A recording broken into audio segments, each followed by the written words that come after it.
So the overall theme of our study is the surpasses, or Jesus surpasses all. No, nakita po natin dyan.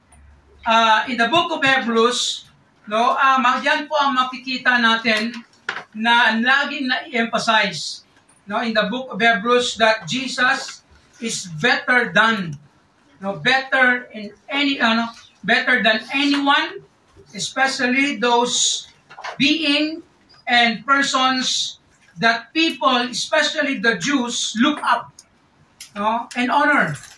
And the book of Hebrews, short background, there's no one knows who really wrote the book. No, wala po talagang may maka-figure out, hindi na laman, hindi din na mention kung sino. Marami ang mga nag-speculate, nagsasuggest na si Apostle Paul, no, because of the content, mga sinasabi niya sa loob. But still, the problem is, the book of Hebrews, wala pong nakasulat kung sino ang author at para kanino ang book of Hebrews. But nalagyan ko siya ng title, that book of Hebrews, because the author primarily writing this letter to the Jews, no, sa mga Hudyo or mga Hebrew. No, kaya po yan ang title ng book na yan. So regardless of that, no, hindi man natin masasabi confirmedly, 100% certainly, na kung sino man yan, no, wala na po, di na po tayo, no, wala na, parang it doesn't matter. Now, what matters most here is the content of the book. And some suggested Apostle Paul, some Silas, some Barnabas. No, marami po silang sinasuggest. No, some Apollos, kung maalala po natin sa Book of Acts, no, si Apollos, isa din siya sa magaling na preacher. Isa din sa magaling na marami siyang alam, especially in the Old Testament. Because the book of Hebrews, more on ang kanyang mga sinasabi, no, sa mga Old Testament writings, especially sa mga practices ng mga Hudyo. No, hindi na po natin elaborate yan because no, mahaba pong time natin. And as we go along, we can study and learn that. So, we will go now to the first message that we will consider in the book of Hebrews na makikita po natin dyan sa atin na program. So, the first 3 verses, that's what the passage that we will consider, and the title of it is The Finality in Jesus. No, the finality in Jesus. What does really mean of finality in Jesus? Na ang ibig sabihin niyan, no, sa kay Jesus nandyan na lahat. No, na si Jesus, siya actually, no, meron po doon na nasabi sa Revelation that Jesus, He is the, no, Alpha and Omega, the beginning and the end. No, yan po ang isa sa mga title ni Jesus Christ in the Revelation. And the message that we have, no, it is also, no, na emphasized in this letter of Hebrews. So kaya po makikita po natin dito at alamin po natin, kilalanin po natin kung ano pa ang mga dapat natin malaman regarding to Jesus. And there's a connection in the book of John, the Gospels, no, and the author of the Hebrews, no, talagang very, very knowledgeable in the book, in the Old Testament. No, kaya sabi nila, para maintindihan mo ang book of Hebrews, kailangan mo alamin ang Old Testament, especially ang Leviticus. No, kasi may mga connected, siya dyan, na mga na-mention, na mga practices in relation to Jesus Christ that na makikita at malilearn po natin sa kay Jesus.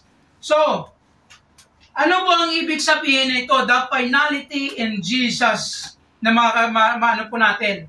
So, number 1, we can see in the first 3 verses there No, ang first point po natin or mali-learn po natin dyan, what does really mean? It means that Jesus or He has the final words. No, siya po ang may huling mga salita. No, kung sa term pa, huling halakhak. No, kaya minsan may mga ginagamit niyang ibang tao, sa akin pa rin ang huling halakhak. Pag may kaaway ka, no? Pag may umaaway sa'yo, especially if you are a Christian, you can claim that. You can say that. Because if you are a Christian and you are in Christ and following Christ, even His words, you have that final words. And Jesus has the final words, especially sa buhay po natin. Okay lang po, makita niyo lang dyan, may program na ano natin. So, paano natin masasabi yan? Na si Jesus Christ has the final words. So, we can see in our passage, number 1, in that point, or under that, He confirms the Scripture, the Old Testament, especially. Ano po sabi sa verse 1, sa Hebrews? Punta na po tayo sa passage. Sabi dyan ng author, by the way, gagamitin lang po natin ang word ng author kasi no, hindi po natin alam kung sino yung author nito. At hindi na po yan talagang binigyan ng pansin. So, kasi hindi ka sinulat eh. Sabi dito, God, it is the beginning, no, the letter begins in God. And the emphasis of it, no, is God and the connection of Jesus Christ. No, that's why we need to give this highlight in this letter, no, that the author and the authority of this letter came from God. Kaya po, the book of Hebrews was included in the Scripture because of the terrible, amazing, and great content that written about God, about Jesus Christ, and about our life. Sabi dito, God who at sundry times and in diverse manners, iba-ibang paraan, spake in the time past unto the fathers by the prophets. It talks about the Old Testament. That sa time nila, ang Diyos nakikipag-usap sa tao sa iba-ibang paraan. Vision, dreams, no, mga circumstances, prophets, sometimes audible voice. No, marami po dyan sa Book of Prophets na kung paano ang Diyos nakipag-usap sa kanila. No, sabi Diyos, spake in time past unto the fathers by the prophets. There were many means or ways ang Diyos nakipag-usap sa Old Testament. And that's why the author confirms that the Old Testament is true.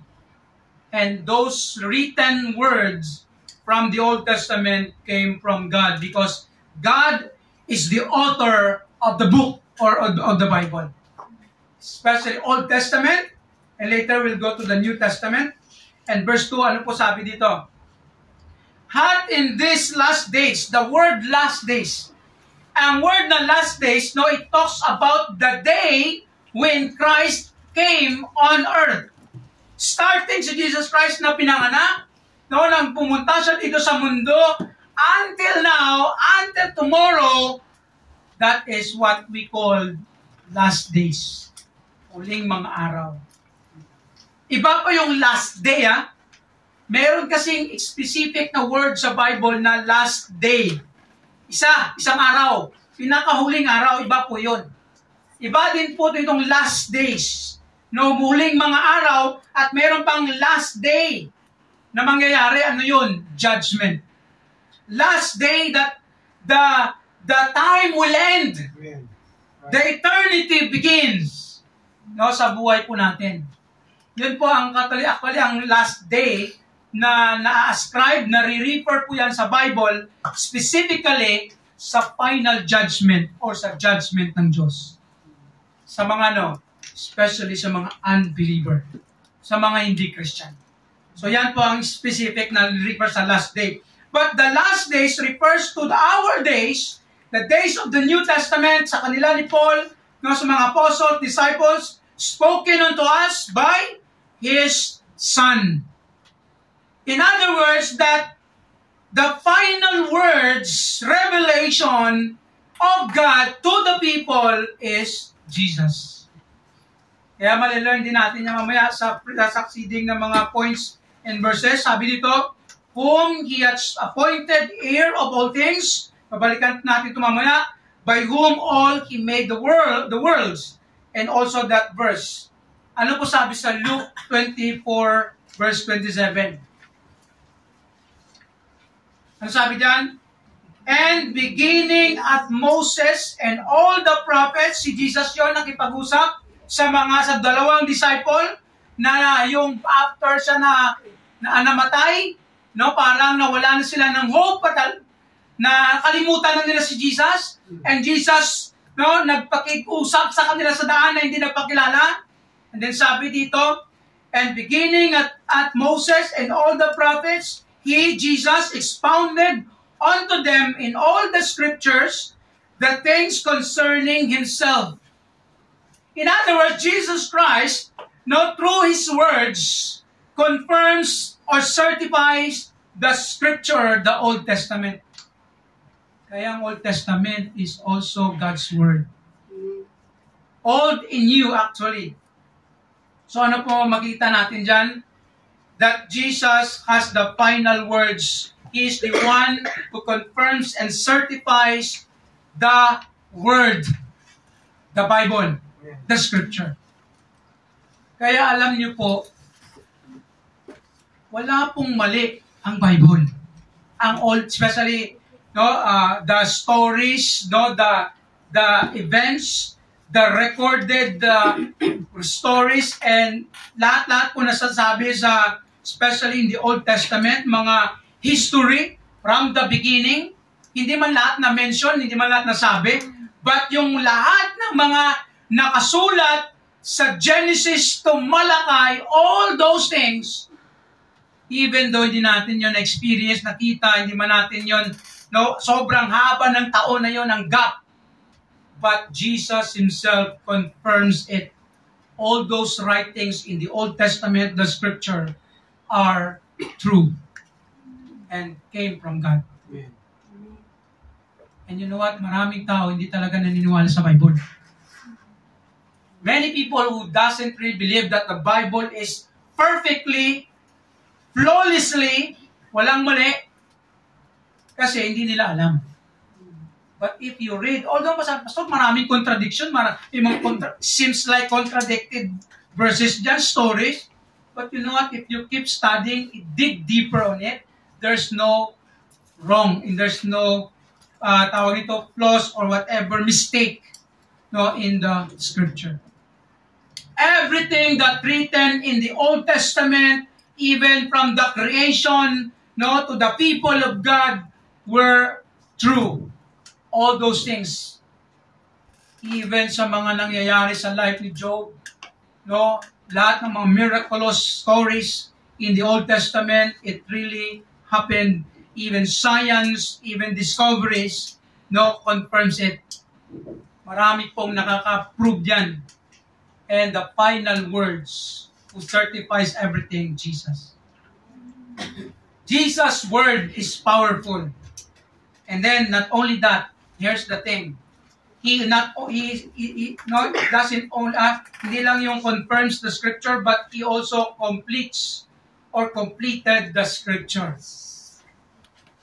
Siya po ang nag-complete sa sa Scripture or sa salita ng sa Old Testament especially. Ano po sabi sa verse 2? In this last days spoken unto us by His Son. No, si Jesus ang final words. Si Jesus ang nagkumpleto sa lahat, especially sa mga prophecy regarding to Him. Maalala mo sa verse kanina binasa natin, yung si Jesus na kinuwento niya lahat ng mga nakasulat sa book of prophets, Moses and the prophets, concerning Himself. And all those promises about Jesus were completed in His time, in that time, last days. In fact, hindi pa nga siguro hindi pa lahat talaga na complete. No, but he completes many things and he's still completing it, and someday everything. Ang mga promises na gagawin ng Diyos, but the scripture is completed. Kaya ang Bible wala nang labis, wala nang kulang. Oh, 66 books. Yung iba kasi 72. Ang dagdag, hindi na po yan na-considered sa canon of Scripture because may mga mali na mga historical or tawag ito, mga narrative or written stories in regard to those or to the Jews or to the people, especially in the Old Testament. Kaya po, the more than 40 Bible scholars, when they gathered the Scriptures, they searched everything. Alam niyo po, bago yung Bible na 66 books na compile na buo, marami pa to po mga scriptures or written from the past na parang pinasalang sa canon of Scripture. Ano yung canon of Scripture, Pastor? Binabala ba yan? Hindi. Yung canon of Scripture, ibig sabihin yung mga merong 40 Bible scholars, 40 men, ginamit ng Diyos to search, study deeper, every writings that proposed by those people, and nakita nila may mga mali. And that's why hindi na-include ang mga maraming mga books, writings din na parang na-endorse. Kaya alam nyo, maraming lumalabas na mga books din. Kaya Da Vinci Code, di ba? Narinig nyo yung boom, nag-boom yun eh. Tama na yung tinalo nyo? Narinig nyo yung dati? Na si Jesus daw, at saka si Mary, parang nagkarelasyon. Mga ganyang mga nakalagay sa mga book na yan. Maraming mga distorted truth regarding to the Scripture, to the truth of Jesus. Marami pa pong mga books actually. But the confirmed and perfect book and Scripture that written is 39 in the Old Testament and 27 in the New. That's why we have 66 books. But don't be mistaken. In the book of the Jews lang sa Hebrew, ang Hebrew Bible, wala pong 39 books kasi sa atin kasi may 1st and 2nd Samuel, 1st and 2nd Chronicles. Sa original na book or scripture ng mga Hudyo sa Hebrew Bible, wala pong ganun. No? Isa lang, Book of Chronicles, Book of Samuel, wala nang 1st and 2nd. Pastor, bakit may 1st and 2nd pa? May mga chapters. Kasi alam niyo po, ang mga chapters yan at division ng Bible, later on na lang yan nagawa. Pero ang original talaga na writings in the Bible, the original scripture, manuscript, walang division. Ginawa lang po yan ng mga Bible scholars para mas madali maalala at madali balikan. That's the work of God. So, let's go to our... Now, let's go back. Sabi dito, Matthew chapter 5, 17 and 18, si Jesus nagsalita dito.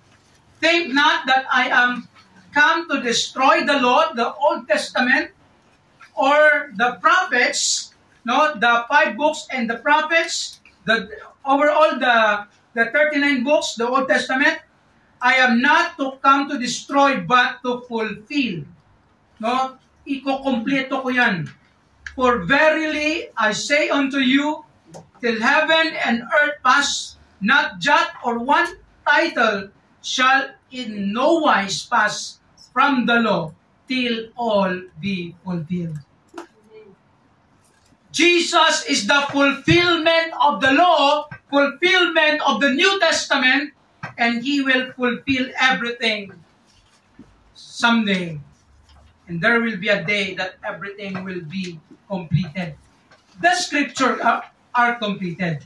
But the writings, the promises, the prophecies are not yet completed. But here's the good thing that we can consider.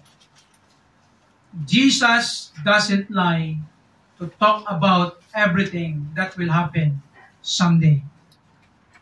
Yan ang problema sa maraming tao. They don't really believe on Jesus.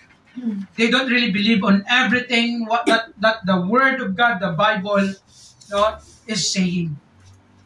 And that's the problem of some. Even Christians sometimes. May mga, I don't know if you can, or maybe you can testify, or maybe you are also having this mindset na parang di man mangyayari yan. Everything that written in the Bible, it will happen. Kaya, so we need to rely on it. Sabi sa note natin dyan, Jesus is the living Word that confirms and completed the written Word, the Scripture, the Bible. Therefore, people must listen and learn from Him and obey everything He has said through the Scripture. Kaya po lahat ng mga sinasabi ni Jesus dito sa Bible, also the apostles, kasi sila, no? Tawag nito, inobey lang naman nila si Jesus, sinabi nila ang lahat nila na nalalaman na experience ni Jesus, and that's why we need to obey the Scripture, because this is the Word of God. And Jesus is here, and Jesus was saying a lot of things here that we need to obey. Hindi lang yung words ni Satan. Kasi minsan, Pastor, ang Bible ba is the Word of God? Yes. Bakit may Word of Satan dyan? Di ba nagsasalita si Satan dito sa Garden of Eden, sa Book of Job? No, si Satan nandyan, nagsasalita. No, nakikipagkwentuhan sa Diyos o nakikipag-conversation sa Diyos. Pastor, Word of God pa rin ba yan? Yes! Because it's a narrative, a story. No? Kinwento dyan. Kaya we need also to rely and depend on everything that written. But of course, huwag natin sundin kung ano sinabi ni Satan doon. Di ba? Di ba naman po yun? So sabi dito, okay, number 2. No? Not only that, He has the final words, but He has the final works. Ano pong ibig natin sabihin dyan? What Jesus did and does that make us complete. Ano sabi sa verse 2? O number 1 dyan, He started the world. Verse 2, ano sabi sa verse 2 kanina? Let's go to the highlight, emphasis. He made the worlds. Jesus is the one with His Father, with the Holy Spirit. They are the one who made the world. We know that. That Jesus is the Creator. Hindi lang po ang Diyos na Ama. No, kasi mayroong reliyon ng mga ganyan. No, ang Diyos lang na Ama ang makapangyarihan. Diyos lang na Ama ang gumawa ng lahat. Even ang Diyos na Ama gumawa kay Jesus. Alam niyo yun? Mayroong reliyon na nagtuturo ng ganyan. Sino? Jehovah's Witnesses. Kibuloy. Sino pa? Marami pang mga nagtuturo ng mga reliyon na si Jesus hindi sa Diyos. Tao lang siya. Ibig sabihin, ginawa lang siya ng Father. Kaya si Father ang ating Diyos lang, si Ama. Delikado dito si Kibuloy. No? Ang kinatatakot, no? Parang, I agree naman sa ginagawa sa kanya, hindi maganda ang ginagawa ng government sa kanya, pero ang medyo delikado, ang delikado lang ganito.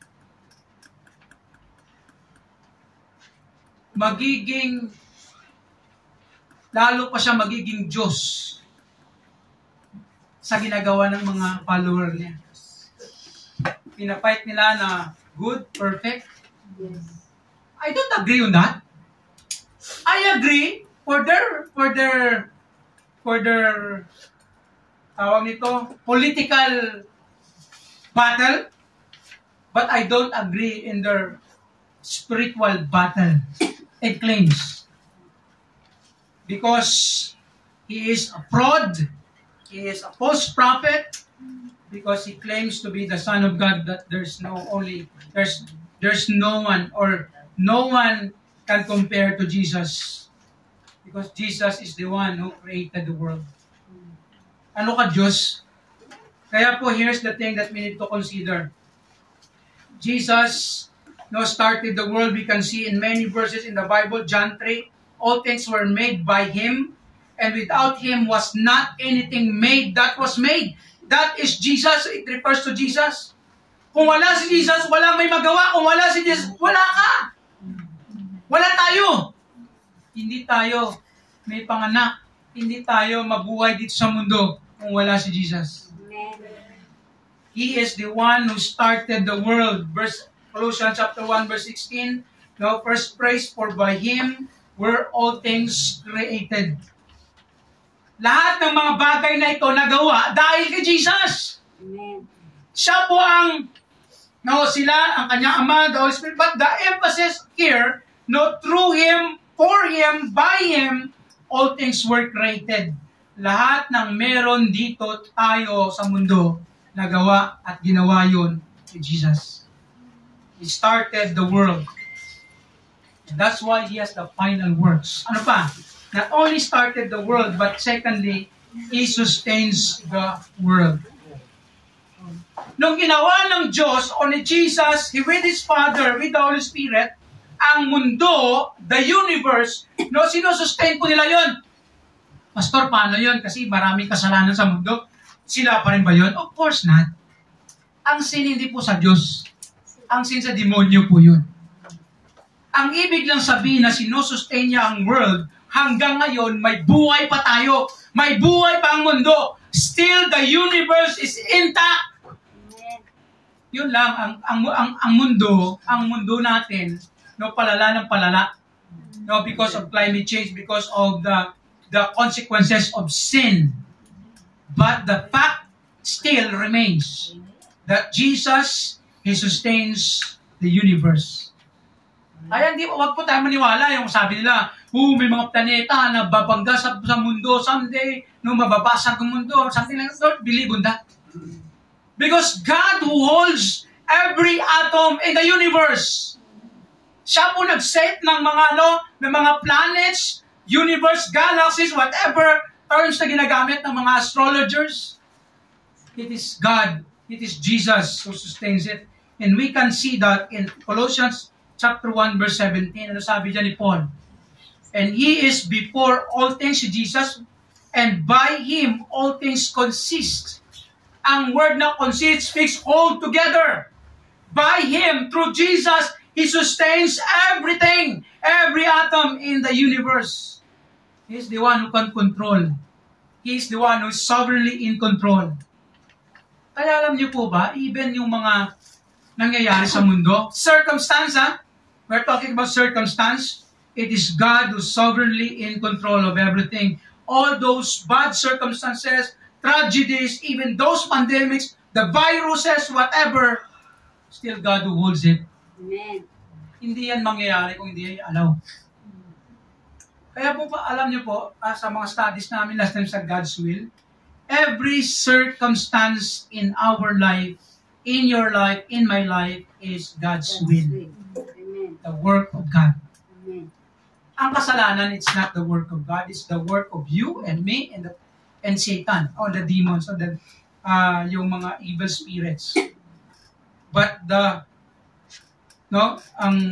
mga gandang bagay, it's the work of God, especially yung mga circumstances na nangyayari sa atin. That's the work of God, of Jesus. And that's why we can rely and depend on Him, because He is still sovereignly in control. Pastor, paano yun? Nagkakasakit ako, ganito ako. Yes, that's still the work of God. Ang Diyos ang may authority sa lahat. Kaya kung malala sa Book of Job, bago si Satan nag-inflict, nagbigay ng mga hindi magandang pangyayari sa buhay ni Job, nagtanong muna sa Diyos. Sabi ng Diyos, sige, gawin mo lahat, huwag mo lang kunin ang buhay niya. It is God's authority. Pastor, author ba ang Diyos ng... Hindi, Pastor, author ba ang Diyos ng kasalanan? Of course not. God is not the author of sin. Satan does. We are the one who does sin. But God is holy. He allows it because for a reason. For the good reason and purpose. Kaya ang claim pa rin ng Romans 8:20, all things work together for good. All that happening in our life, circumstances, whether it be good or bad, it is the work of God. And that's why we still need to rely and depend on God. Because Jesus sustains the world. Pastor, paano to ang mundo na lumalala na? Yes, hindi na po ito mapipigilan. Kahit gaano pang gawin ng mga aktivisto sa climate change, whatever, kanilang effort, it will never stop. Because the end of everything, the end of our world, sabi ni Peter, the earth is reserved for fire. Ang mundo na ito, magugunaw to, susunugin to, nare-reserve na po ito. Why? Because of sin. God will cleanse, God will purify everything on earth. Kasama na lahat. Kaya, Pastor, paano yan? May bahay ako. Ang ganda-ganda ng bahay ko. Sayang. Sayang effort mo. Pero hindi naman ibig sabihin, Pastor, wag na rin gumawa ng bahay. Hindi naman ganun. Hindi mo kasi alam kailan na mangyayari yun eh. Diba? Ang gusto lang ng Diyos, be responsible of your resources, of everything that you have. Kaya sabi niya, lay up not treasures on earth. Ibig sabihin, ang focus mo is eternity. Not here on earth. Don't be materialistic. Number 3. Not only, ito yung to complete everything, He started the world, He sustains the world, and lastly, He saves the world. Ito na yung sinabi dyan sa verse 3. Ang highlight po natin, sabi niya, He had by Himself purged our sins. Dahil siya parang purge, tinanggal, pinatawad, nilinis tayo na sa kasalanan natin. And then sat down on the right hand. We will go that later, but the highlight says, Jesus is the one who cleansed us, saved us, forgive us, even paid the penalty of our sin. And that's the final works of Jesus. For us, sa buhay po natin. Nung time siya nandito. John 3:16, we know this. For God so loved the world that He gave His only begotten Son. Anong ginawa ni Jesus Christ? He died on the cross. He paid the penalty of our sins. Whosoever believeth in Him should not perish but have everlasting life. Kaya po tayo ganito. We believe that we will be saved. A person will be saved if he or she will believe on Jesus. Hindi po sa anong paraan. Marami kasing paraan yung ibang mga reliyon. Sa atin, it's only by faith in Christ Jesus para maligtas. Yan pong sinasabi sa verse 16. And verse 17, ito po, sabi natin dito, For God sent not His Son into the world to condemn the world, but the world through Him might be saved. That's the work of Jesus. And only Jesus can save. No one does. Because there are many religions, many claims that their leaders, their teaching, their practices, their rituals, their knowledge will save them.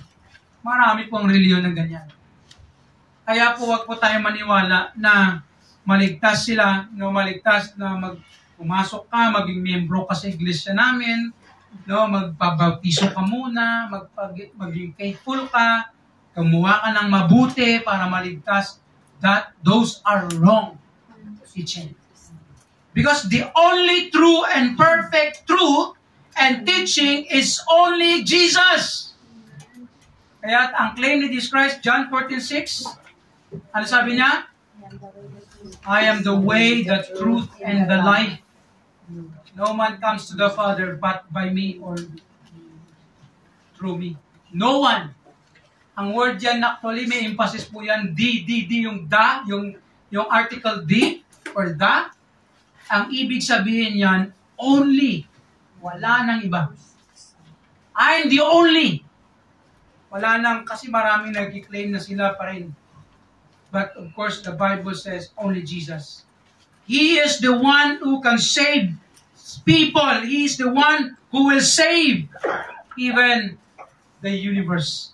Kaya susunugin to ulit ang mundo. Pero you know what? The good news there is God will restore everything because and through Jesus. He has the final words. Take note of this. Jesus is perfect and powerful in all He did and does. Therefore, every people must depend and rely to Him in all things. Most especially, their salvation and sanctification. Okay, ito yung question sa atin, ng mga Christians especially. Do you really depend and rely on Jesus? Especially in the time of difficulty, hardship in your life, sufferings, pains, whatever problems that you have, do you rely and depend on Jesus? Praise the Lord. But if we don't do that, no, we will suffer. I mean, wala na po tayo. Although yes, you can go with other people, you can ask help maybe, you can depend in other people, but the ultimate dependence or dapat natin na is sandal o i-rely natin yung sarili natin is Jesus. Because Jesus is all you need. Jesus is the only one who can help you by using even many means. Unahin po natin si Jesus lagi. Lumapit tayo, isandal, surrender natin lahat kay Jesus because siya ang makakatulong sa atin in His powerful enough to make all things possible sa buhay po natin, especially yung mga concerns natin sa buhay. Sometimes, no, wala tayong experience or answer or maybe nagkakanda windang lalo ang buhay natin because we are lack of word faith. Lack of trust and reliance to Jesus Christ. And here's the final word. Here's the final. Now we can see in the book or the passage, Jesus has the final word. Anong word? Value. He has the final value sa buhay po natin. And even He's the most valuable, worthful person or being that we need to lift up, consider sa buhay po natin. Because Jesus is the one who is most precious sa buhay po natin.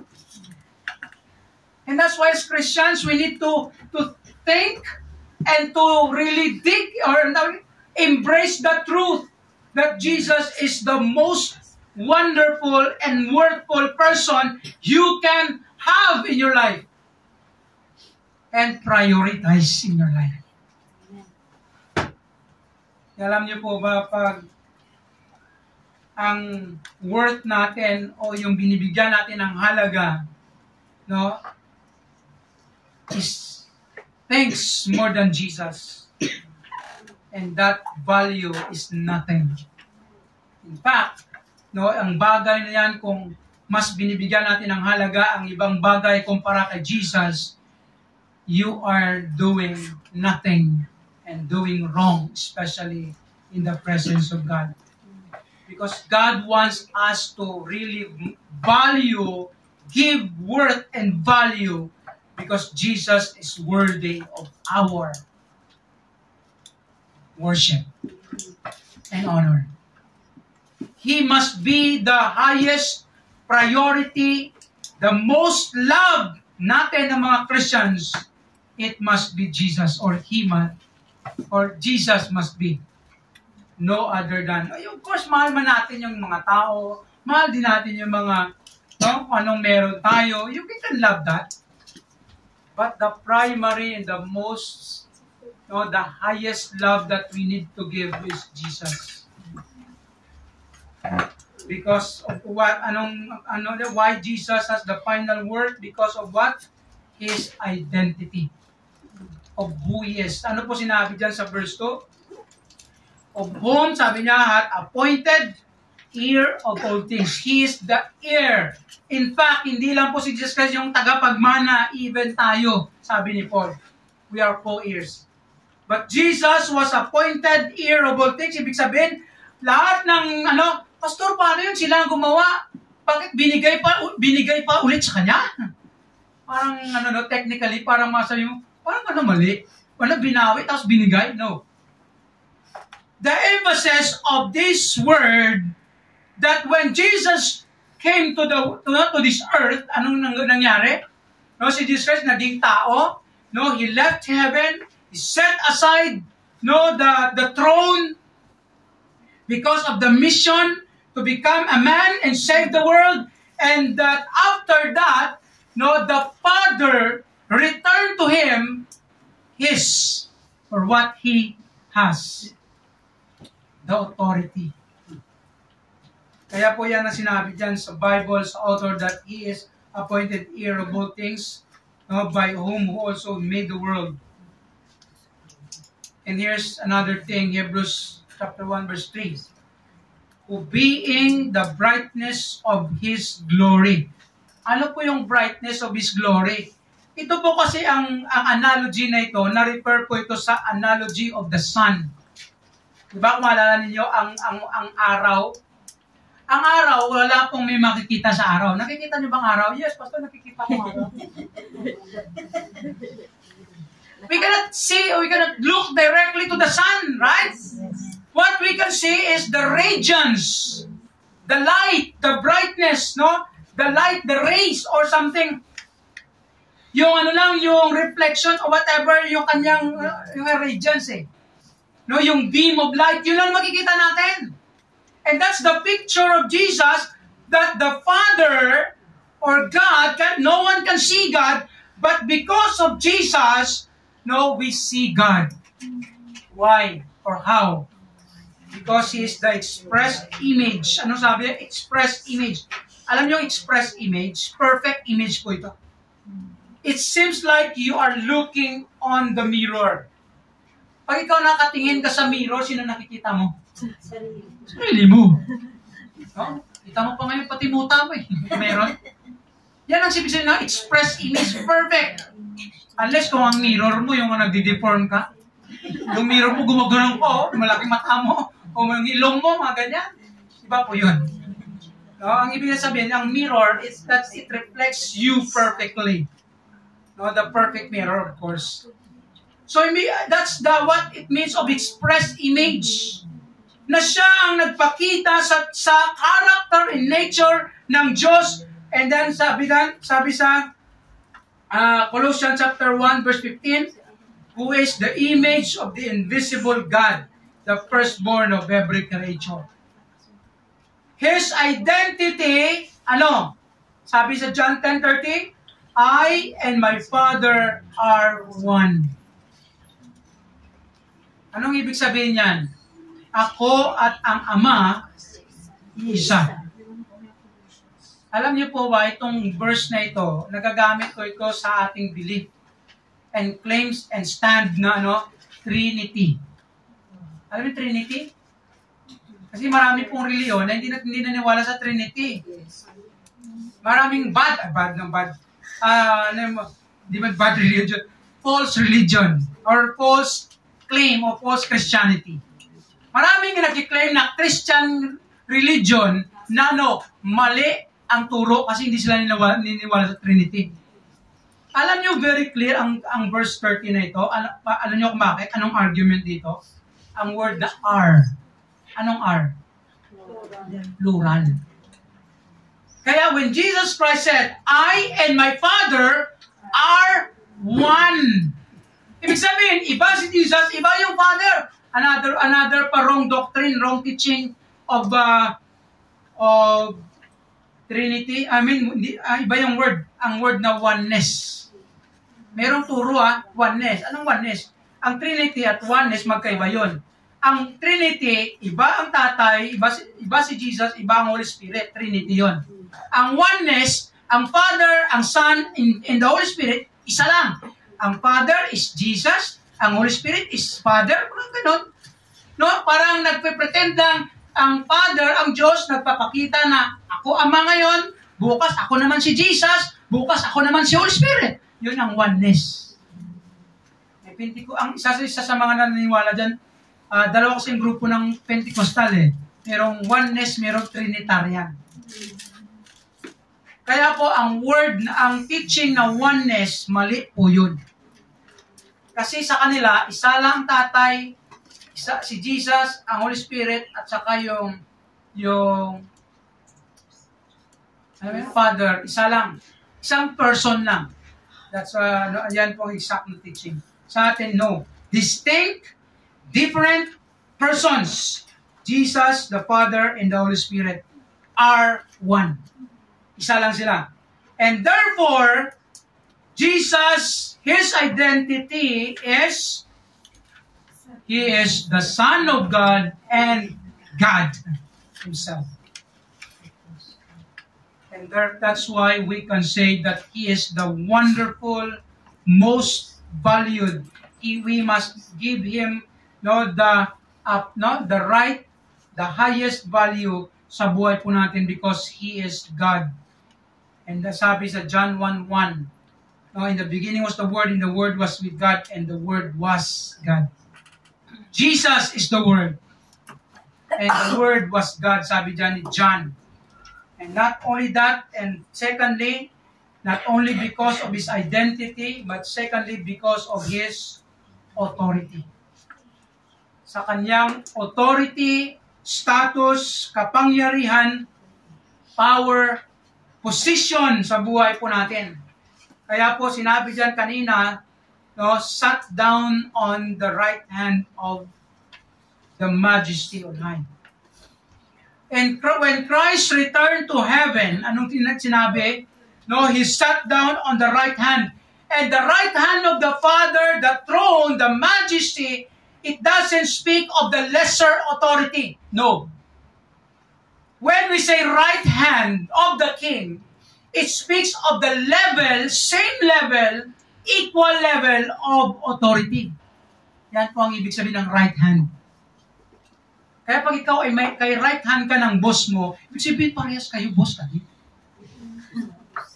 Tama? Boss ka din sa mga empleyado. Diba? Ganun yun Pag ikaw ay right hand ka ng boss, tapos ikaw may mga empleyado pa na iba, ikaw yung parang boss ka na rin. Yung iba kasabos-abos. Abuso. Abusador ng mga right hand. Iba-iba naman po yan. But the understanding of right hand is equal authority with the king or with the supreme being.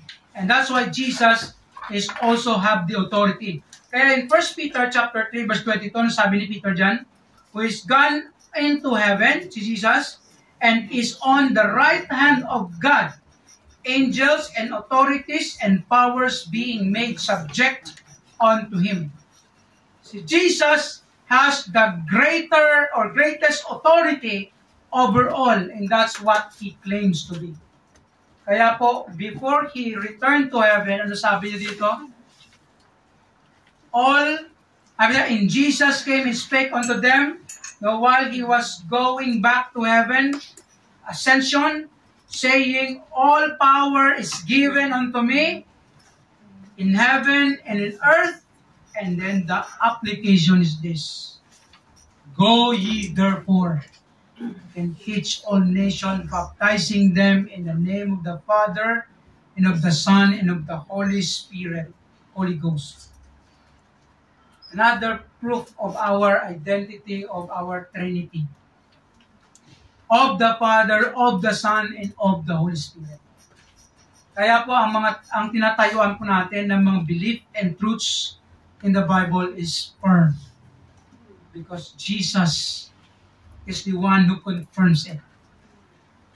And I'm teaching them to observe all the things whatsoever I've commanded you, and lo, I am with you always, even unto the end of the world. Amen. Jesus has the greatest and highest authority over us. And therefore, as Christians, we need to obey. everything He says. Amen. Everything He claims. Everything He wants us to be and to do as Christians. Kaya po, we need to consider Jesus and the Word. Do we give value in the Word of God? Do we give value on Jesus Christ? Amen. Do we follow everything that He says and do? Hindi lang po sa mga sinasabi niya, kahit yung ginagawa niya, sundin natin. Amen. Yes, maybe nagpipil ka in some areas or sometimes because sometimes we are human, but it's not, ano ba yung tawag na? Hindi yan the reason not to follow. Yes, you can fail maybe sometimes, but ang gusto lang mangyari, ang best solution there, just go back or return to God. No, balik lang. Make it right. If you fail, make it right. But we're not saying na, Pastor, okay lang pala ma-fail. No. It's not okay. Because sin is sin in God, and sin has a consequence that we don't like. And we will not be happy with it. And we will suffer in it. Kaya po as Christians, we need to consider this. Jesus is the most wonderful and worthful person everyone must have and honor for life and forever. Si Jesus ang pinaka-best natin na mabigyan ng honor, ng value, ng priority, ng time sa buhay natin. Therefore, Christians must put or set Christ as the greatest and highest priority of their lives, of our life. Kaya po bilang mga Christian, dapat unahin lagi natin si Jesus. Unahin po natin lahat ng mga sinasabi ng Diyos na gawin natin. Especially ang mga bagay na tinuturo ng Diyos, ni Jesus Christ, sa atin ng mga Christians. It is for our own good and for God's glory. It is for our own benefits and blessings. Habang tayo sumusunod sa mga yapak ni Jesus, sinasamba, ino-honor natin siya, tayo rin na may bless. Right? Sino ba sa atin dito sumunod sa Panginoon? Nagsunod ako sa Panginoon, bakit wala nang blessing? No, I don't think so. Because when we follow God, obey Him, trust Him, surrender everything to God, to Jesus especially, everything follows. Yes, may painful experience happens done, pero we will overcome those things and we will win the battle with Jesus. And here's our reflection in this message. How is your take and treatment of the Word of God? Paano natin ito tinitreat? Pastor, paano yung Bible? Parang sira-sira na yan, Pastor. Siyempre ginagamit masisira talaga yun. Madudumihan talaga yun. Alam niyo po, it's good to see that your Bible is broken maybe. Something na parang may damage. Siyempre ka ginagamit, ibig sabihin ginagamit. Pero pag yung Bible ang linis-linis, parang hindi natutupi, walang talaga. Delikado po yun. Sabi nga ng isang quotation, which is haba, point ko Dirty Bible means clean life. Nandala yung quotation lang po ito, which is there's a may lesson. Clean Bible means dirty life. Bakit? Hindi na bubuksan yung Bible Hindi na may meditate, hindi na babasa, hindi na papag-aralan. Kaya malinis yung Bible, walang sira. O kaya magbago, of course. O meron naman taong, ang talaga, very, very meticuloso sa mga Bible, gamit. Walang sira, perfect talaga to. Okay naman yun. Basta binabasa. At ina-apply. That's the best thing that we can do. Do we put all our trust and confidence on Christ in all situation of life? Ano ba mga situation mo sa buhay? Binibigay mo ba sa Panginoon yan? And finally, do we worship and honor Christ in all things we say and do? Na-honor ba si Jesus sa ginagawa natin, sinasabi natin? No? Ano bang mga bagay na ginagawa natin? Is Jesus is honored or dishonored? We know that. We are the one who can answer it. And I hope and pray that as we keep journeying in this book, especially in the Hebrews, we will have the heart and desire to know more Christ and to love Him more. Kaya hindi kayo gusto, puro na. No? Minsan mag-bored ka sa pakinig. But we need not to do that, or we need not to be bored in this book because this is our life. May God bless us as we start our journey, as we continue our journey next time. Let us pray.